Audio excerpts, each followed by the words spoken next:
Hello guys, देखिए हम आगे कंटिन्यू करते हैं। ठीक है। तो आज मुझको कुछ कोरोलरी बताना है, कुछ फर्स्ट थ्योरम का, जो इम्पोर्टेंट रिजल्ट भी है। ठीक है।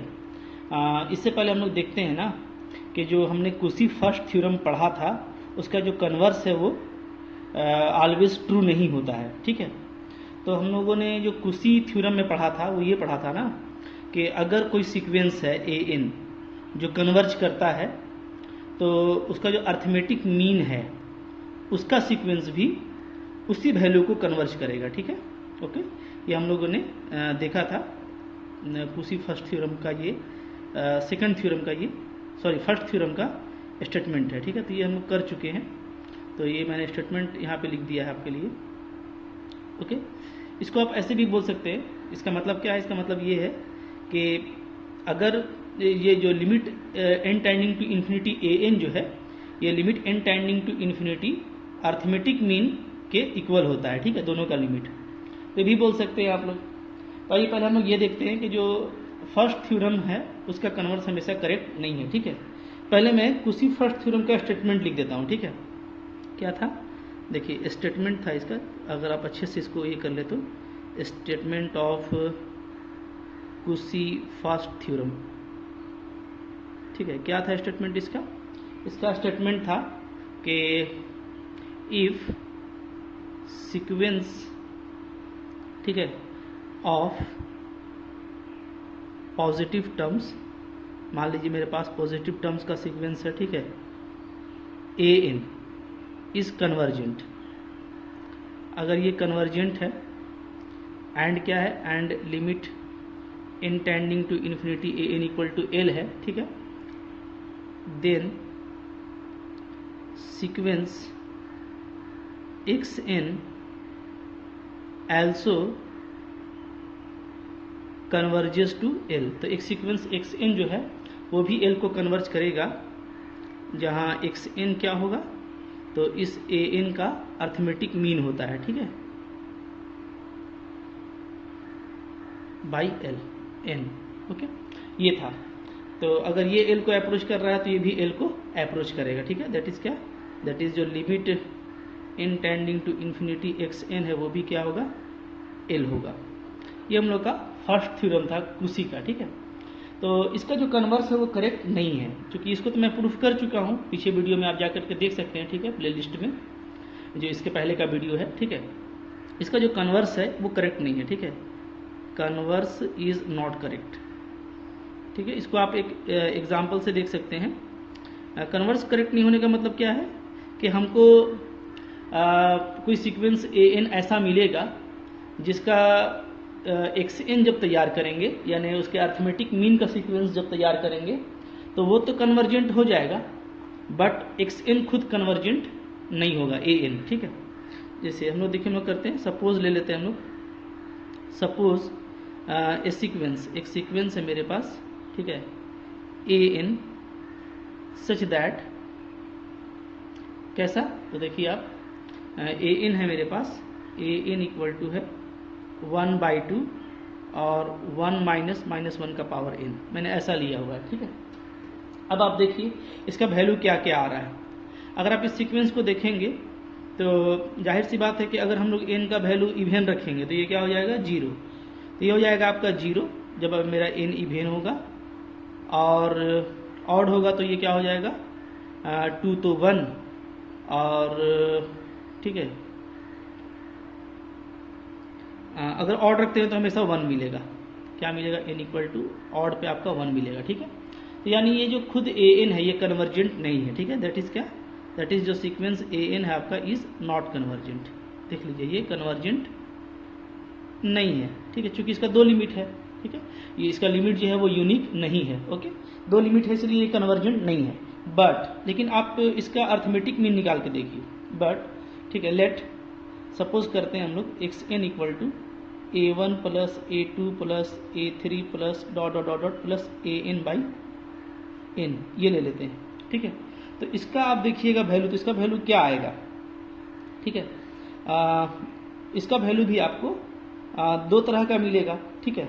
ओके, जैसे एक्स एन आपको क्या मिलेगा बोलिए, देयरफॉर हम लोग का जो xn है वो मिलेगा। देयरफॉर xn इक्वल टू, अगर हम n को ले लेते हैं इवेन, ठीक है, तो n को अगर इवेन ले लेते हैं तो जैसा कि हम लोग ऊपर में देखे हैं, ठीक है, n इवेन होने का मतलब क्या है कि अगर n इवेन है, ठीक है, तो सपोज कीजिए क्या है, मतलब कि ऊपर में मान लीजिए 10 टर्म है या जो है ऊपर में 11th टर्म है, ठीक है, तो अगर ऊपर में 10 टर्म होता है तो फर्स्ट टर्म, ठीक है, यानी कि देखिए ऐसा मैं ले लेता हूँ, फर्स्ट टर्म तो 1 ही होगा क्योंकि ऑड पर आपको 1 मिल रहा है, ये आप देख रहे हैं ऑड पर 1 मिल रहा है और इवेन पे 0, यानी फर्स्ट टर्म 1 होगा, सेकेंड टर्म 0, फिर थर्ड टर्म 1, फोर्थ टर्म 0, ठीक है, इस तरीके से चलेगा। तो ये आपको मिलेगा, देखिए क्या, 1 प्लस 0 प्लस 1 प्लस 0, और अगर इवेन लेते हैं तो लास्ट भी आपका क्या होगा, ये 0 पे ख़त्म होगा, क्योंकि 10 टर्म लेंगे तो 10 आपका इवेन है और इवेन पे वैल्यू 0 मिलेगा, ठीक है, और बाई n, तो डेफिनेटली इसका जो वैल्यू है, ठीक है, ये क्या आ जाएगा, तो ये आपका आ जाएगा, अगर हम लोग देखेंगे तो, ठीक है, जैसे 1 को हम लोग 1 1 1 1 इसको हम लोग ऐड कर रहे हैं, ठीक है ना, और अगर मान लीजिए सब, जैसे अगर ये 10 टर्म है तो ये 1 1 5 बार आएगा, ठीक है, यानी अगर इन टर्म्स की हम बात करें तो ये n/2 आएगा, n/2 बार आएगा आपका 1/n, ठीक है, तो ये आपका फाइनली क्या आ रहा है, आपका आ रहा है 1/2, कब, जब मेरा n इवेन हो गया, लिख देता हूँ मैं यहाँ पे, व्हेन n इज इवेन, ठीक है, देन, तो एक्शन ये हो गया, ठीक है। अब देखिए अगर हम n को ऑड ले लेते हैं, if n is odd, then तब क्या होगा, तब जो आपका xn है उसमें शुरू तो ऐसा ही होगा, ठीक है, लेकिन अब इसमें सपोज कीजिए कि ऑड है, यानी ये 11th टर्म तक जा रहा है, तो अंतिम टर्म आपका ऑड है, तो अंतिम वाला जो खत्म होगा वो कहाँ पे होगा, वो 1 पे खत्म होगा, इसलिए कि ऑड पे जो वैल्यू है वो 1 है, ठीक है, और डिवाइडेड बाई n। तो अब आप देखेंगे कि अगर आपका 11 टर्म है तो आप सोचिए, ठीक है, अगर 1 से शुरू हो रहा है तो 1 0 1 0 करके 6 बार आएगा, ठीक है, 11 में, यानी 10 के लिए आपका 5 हो रहा था तो 11 में 6 आएगा, ठीक है ना, ओके। तो अगर ये पूरा n है तो n के लिए क्या होगा, ये n प्लस 1/2, ठीक है, इतना बार 1 आएगा और डिवाइडेड बाई n, ठीक है।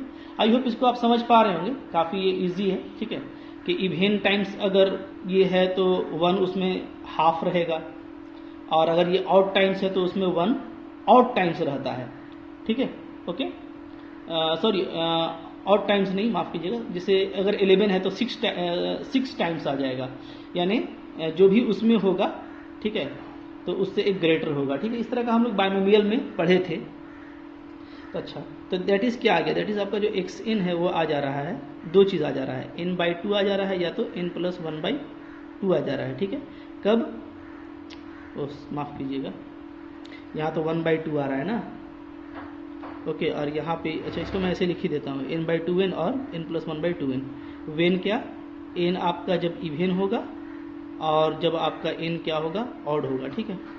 अगर हम लोग लिमिट लगा दें तो क्या हो जाएगा, देखिए limit n tending to infinity xn, ये आपका ऊपर में 1/2 आएगा, n कट जा रहा है, ये तो कांस्टेंट है, जब मेरा n क्या है, इवेन है, और अगर हम ऑड लेते हैं तो इसको भी आप थोड़ा अच्छे से लिखिए, तो 1/2 और n को डिवाइड कर देंगे तो 1 प्लस 1/n, तो ये भी 1/2 ही आ रहा है n टेंडिंग टू इन्फिनिटी पे, ठीक है, जब n मेरा क्या है, ऑड है, तो चाहे इवेन ले या हम ऑड लें, दोनों केस में ये 1/2 आ रहा है, तो 10 हम क्या बोलेंगे, 10 जो मेरा सीक्वेंस xn है वो क्या हो रहा है, वो कन्वर्ज कर रहा है, कन्वर्जेस टू 1/2, ठीक है।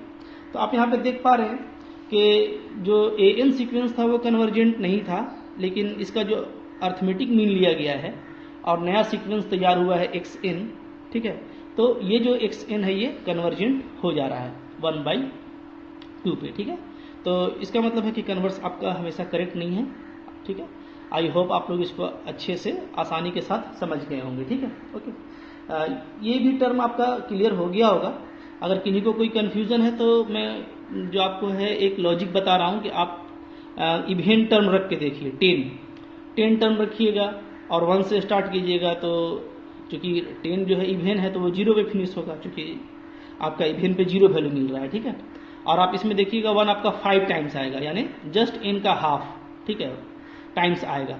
जबकि अगर आप ऑड लेंगे तो ऑड में स्टार्ट आप चूंकि 1 से कर रहे हैं, तो आपका जो 1 है, जब अगर आप 11 टर्म लेते हैं तो वो 6 टाइम्स आएगा, ये ध्यान दीजिएगा, क्योंकि लास्ट में भी 1 आ रहा है डेफिनेटली। इसमें देखिए 1 से स्टार्ट हो रहा है और 0 पे खत्म हो रहा है, तो हाफ हाफ होगा।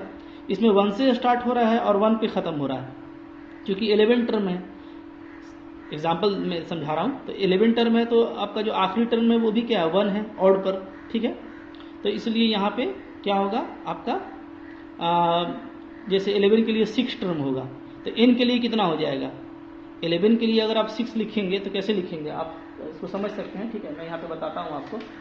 अगर हम लोग 11 के लिए 6 लिखेंगे तो कैसा होगा वो, देखिए जैसे 11 टर्म है, 11 में 6 टाइम्स आ रहा है 1 आपका, तो इसका मतलब क्या है, इसका मतलब है कि ये है 11 प्लस 1/2, 12/2 कीजिएगा तो 6 आ जाएगा, ठीक है। तो यही लॉजिक होता है हम लोग का कि अगर एक ज़्यादा आ रहा है आधा से तो वो क्या होता है n+1/2, ठीक है। तो इसलिए मैंने यहाँ पे n+1/2 लिया है और नीचे में n था।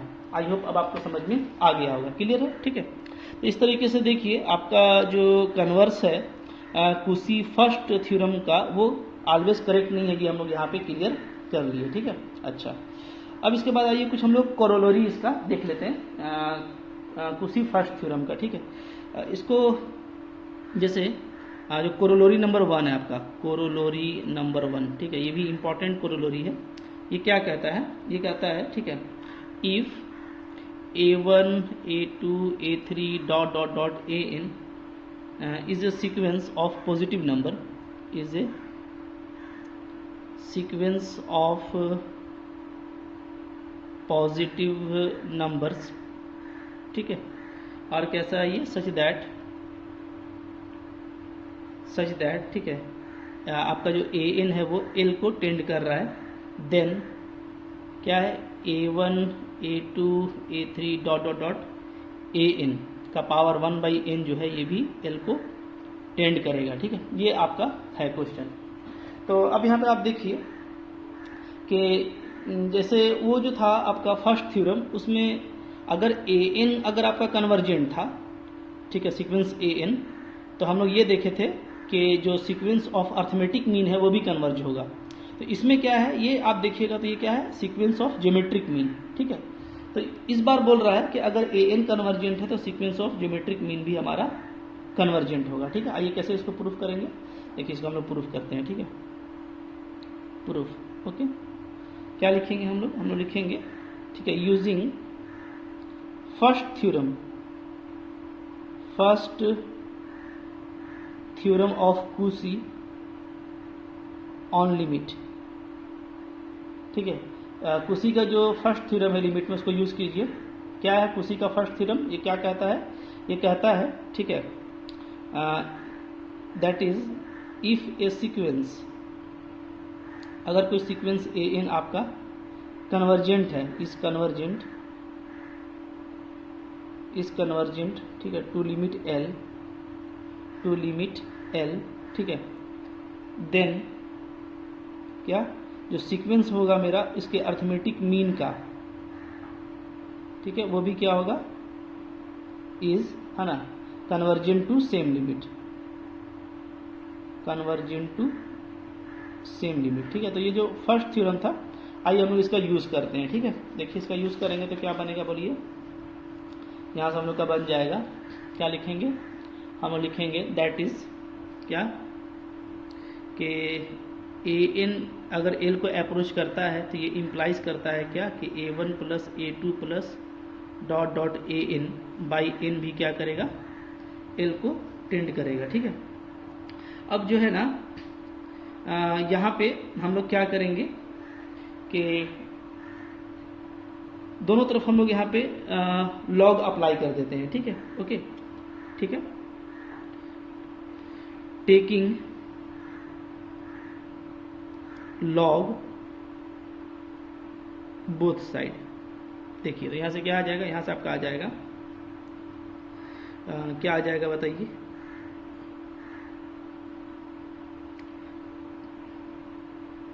लॉग लेने से तो काम नहीं बनेगा। लॉग नहीं लेकर के क्या करते हैं ना, रिप्लेस कर देते हैं a1 a2 an को log a1 log a2 log an a3 से, ठीक है।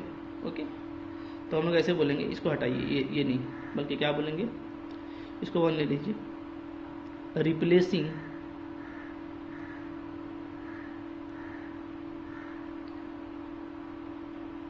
ठीक है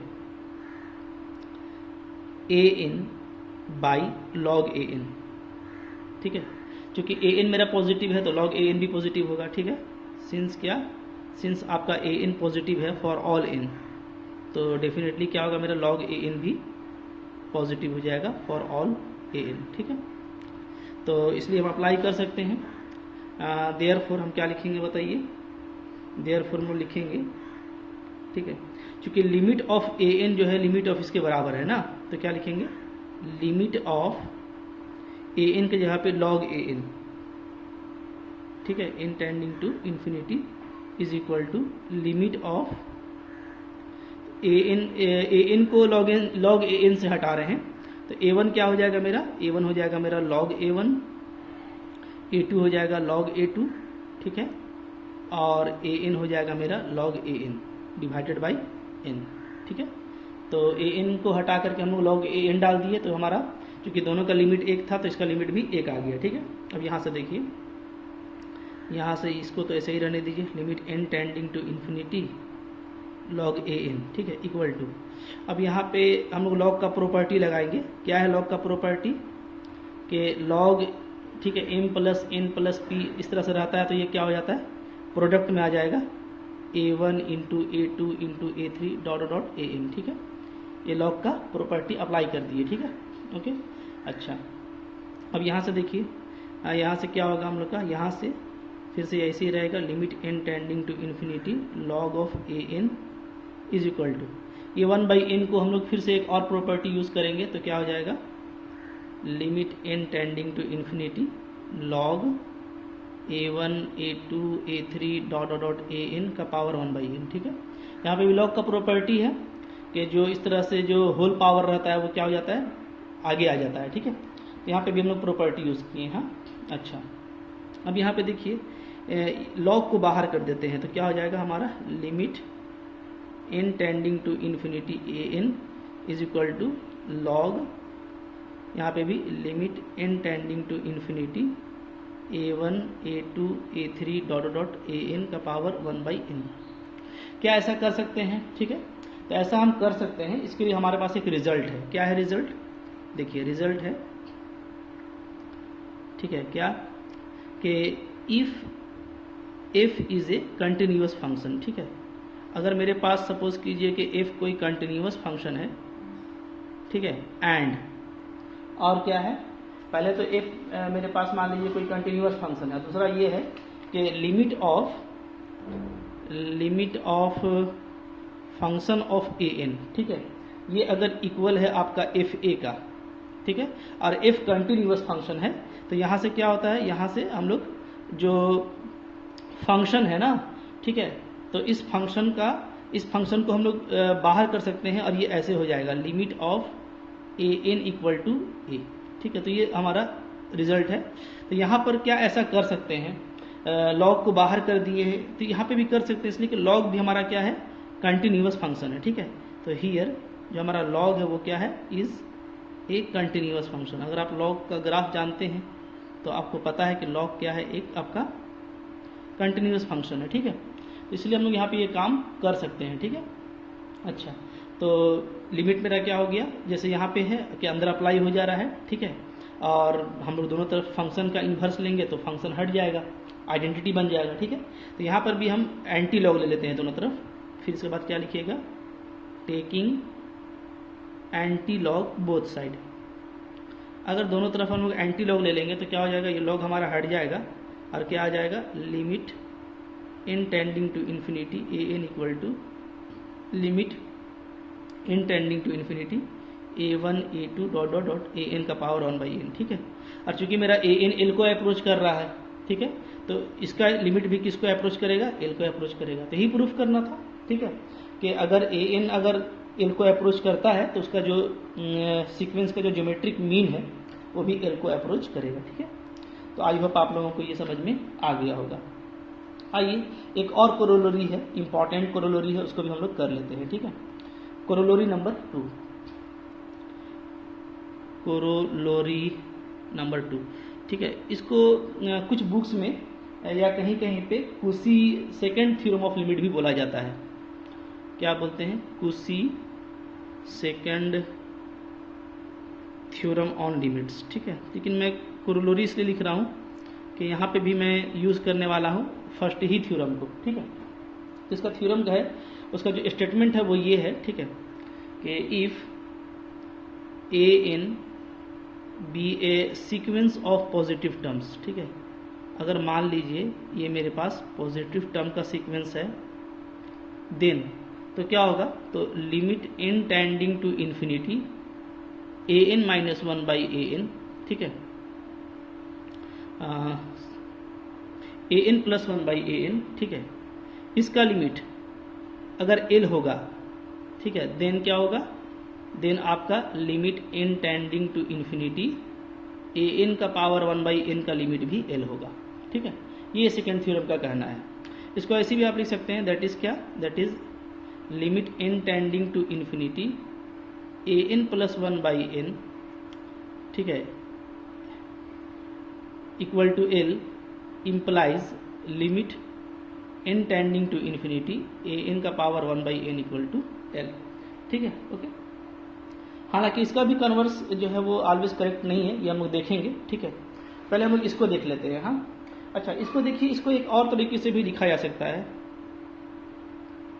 कैसे? ठीक है, कि if limit N tending to infinity A N by A N minus one equal to L, this implies limit N tending to infinity A n to the power one by N equal to L. ठीक है, तो दोनों एक ही चीज़ है, आपको समझ में आ रहा होगा कि जो दिया गया है वो क्या है। वो है, देखिए, जैसे ए एन प्लस वन है और नीचे में ए एन है, तो ये क्या है? ये आपका आफ्टर है। ठीक है, मतलब कि अगर हम लोग कोई सीक्वेंस लिख रहे हैं तो ये बाद का टर्म है और ये पहले का टर्म है। तो किसी भी स्टेज पर, ठीक है, बाद का टर्म डिवाइडेड बाई पहला उसके पहले का टर्म, ये जो रेशियो है, ठीक है, अगर ये जो रेशियो है, ठीक है, अगर ये रेशियो अगर एल को अप्रोच करता है तो ये भी एल को अप्रोच करेगा। ठीक है, ये भी कह सकते हैं कि इसका जो सीक्वेंस तैयार होगा, अगर वो एल पे कन्वर्जेंट है तो ये भी आपका एल पे कन्वर्जेंट होगा। ठीक है, इस तरीके से हम लोग इसको कर पाएंगे। Okay,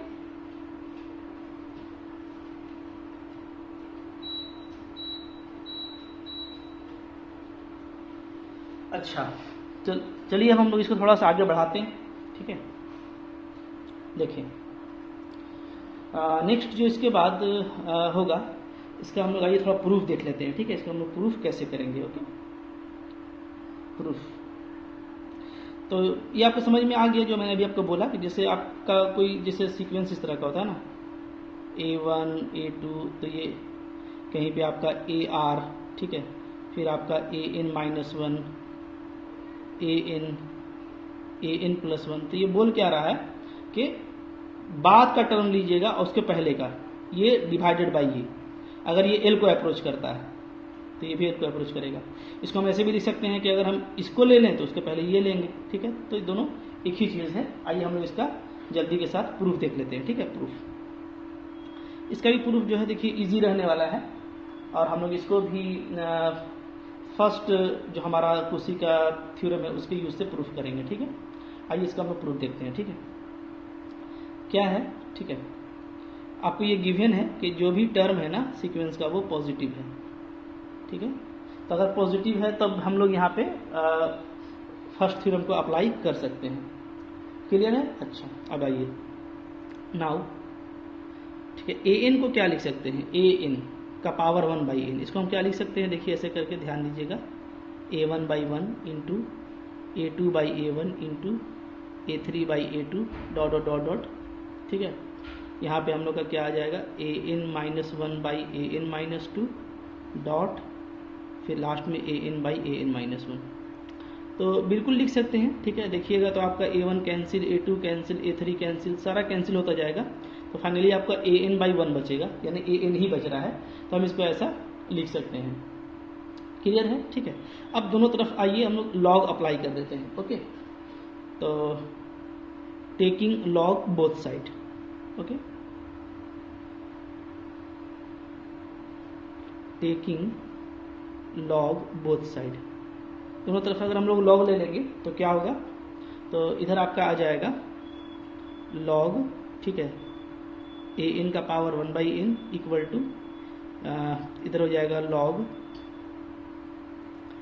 a1/1 into a2/a1 into a3/a2 dot dot dot an/an-1 और 1/n। ठीक है, तो ये 1/n पावर है, तो जैसे मैंने अभी पीछे क्वेश्चन में किया था, ये पावर मेरा क्या आ जाएगा, आगे आ जाएगा, तो 1/n लॉग। ठीक है। अच्छा, एक प्रॉपर्टी और यूज़ कर लेता हूँ कि ये u इंटू वी इंटू डब्ल्यू के फॉर्म में है, तो ये कैसे हो जाएगा, ये ऐसा हो जाएगा a1/1 plus log a2/a1 plus dot dot dot dot log an, ठीक है, बाई an-1। क्लियर है? ठीक है, इस तरीके से आ गया। तो अभी आप यहाँ पे देखेंगे तो यहाँ पे जो है मेरा ये अर्थमेटिक मीन हो गया है। ठीक है, लॉग का कह सकते हैं, लॉग का टर्म्स है, ठीक है, उसका क्या हो गया, ये अर्थमेटिक मीन हो गया है। ठीक है, तो मैं यहाँ पे इसको 1 कर देता हूँ। ठीक है, अब आइए हम इसको इधर और आगे कंटिन्यू करते हैं। ठीक है, काफ़ी जल्दी ये थ्योरम हमारा प्रूफ हो जाएगा। देखिए, इसके बाद हम लोग फिर यहाँ पे कैसे करेंगे, पहले मैं इसको थोड़ा एक पार्टीशन कर लेता हूँ, ताकि पार्टीशन करने से हम लोग का थोड़ा ये क्या हो जाएगा, इजी हो जाएगा। ठीक है, तो पहले इसको मैं पार्ट कर ले रहा हूँ यहाँ पे। ठीक है, आइए अब आगे कंटिन्यू करते हैं। तो देखिए, मैं ले लेता हूँ xn जो है ना मेरा, ये मैं ले लेता हूँ log an/an-1। ध्यान दीजिए, इसको मैंने xn लिया हुआ है। ठीक है, अगर मैं इसको xn लेता हूँ तो डेफिनेटली क्या हो जाएगा, n मेरा क्या है, n जो है मेरा वो है आपका नेचुरल नंबर। ठीक है, तो ग्रेटर देन इक्वल टू 1 है। ठीक है, ओके, तो फिर सारा जो टर्म है इक्वेशन 1 के अंदर का, वो क्या हो जाएगा मेरा, x1 x2 xn इस तरीके से हो जाएगा। ठीक है, तो हम लोग क्या बोलेंगे, हम लोग बोलेंगे देन, ठीक है,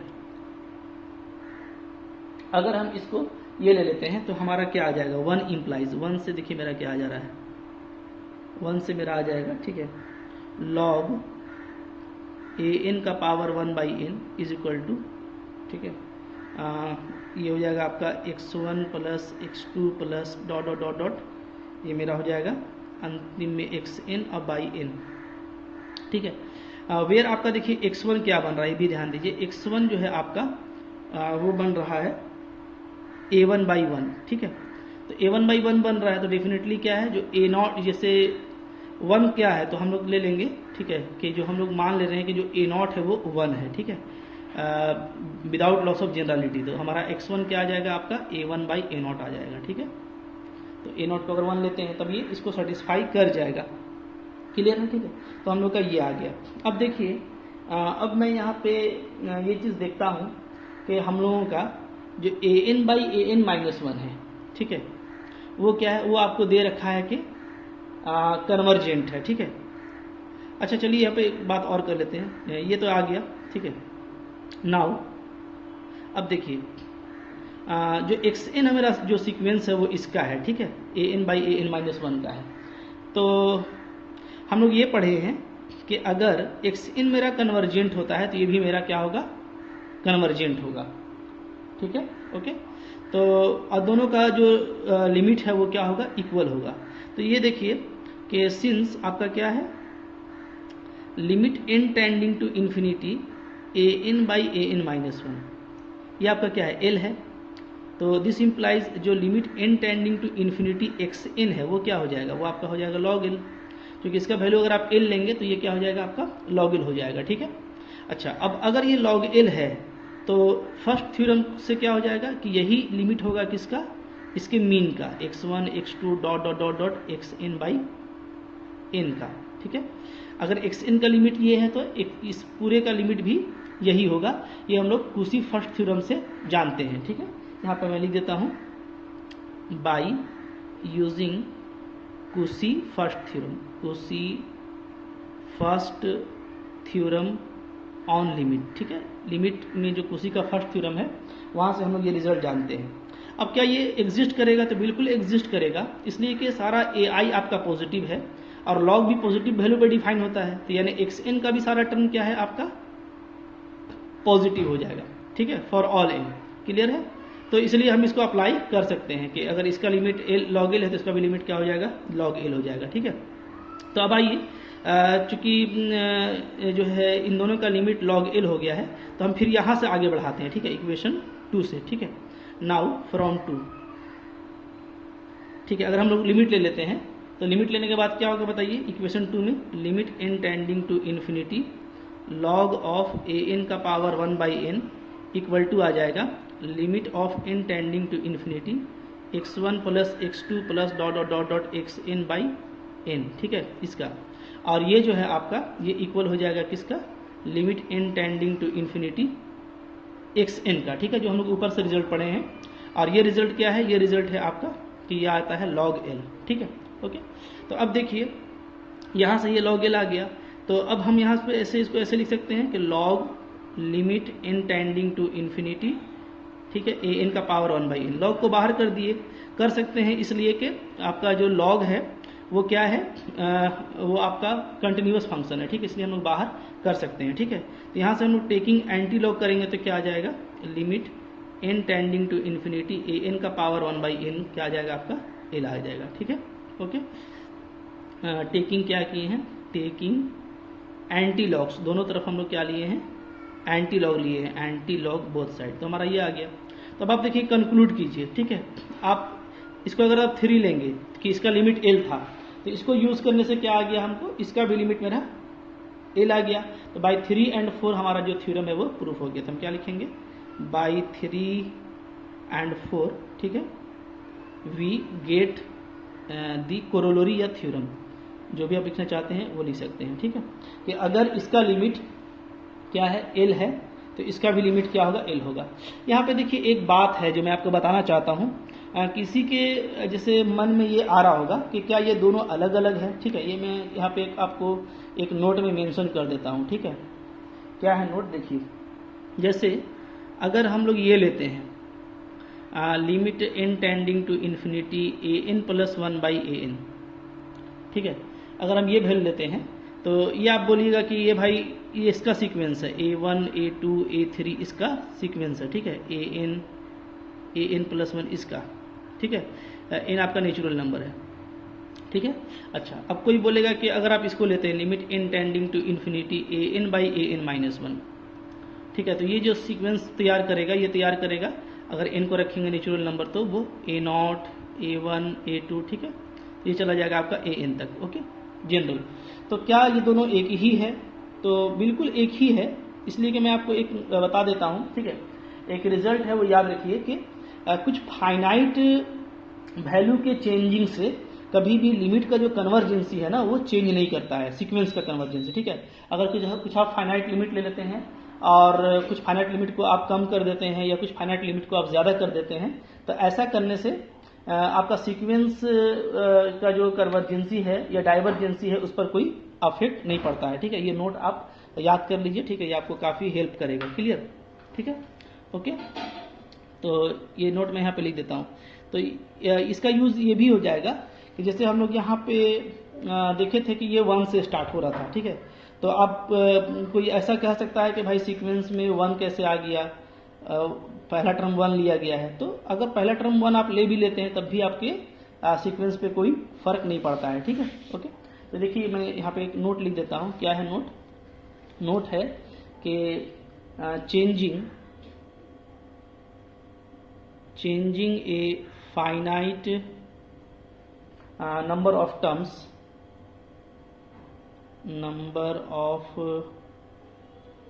ठीक है, in a sequence ओके।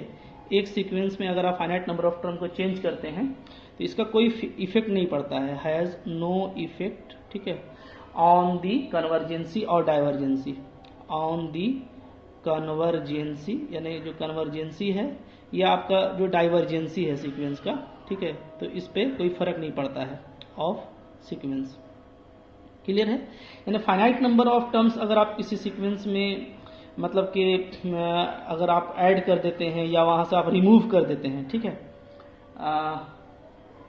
ठीक है, मतलब इसमें चेंज कर देते हैं, तो इससे आपको क्या है, कोई फर्क नहीं पड़ता है, ठीक है, ना उसके सीक्वेंस पे ना उसके कन्वर्जेंसी डाइवर्जेंसी पे फर्क पड़ेगा और ना ही उसके लिमिट पर फर्क पड़ेगा, ठीक है, और द लिमिट, और लिमिट पे भी कोई फर्क नहीं पड़ता है इफ एग्जिस्ट, अगर वो एग्जिस्ट करता है।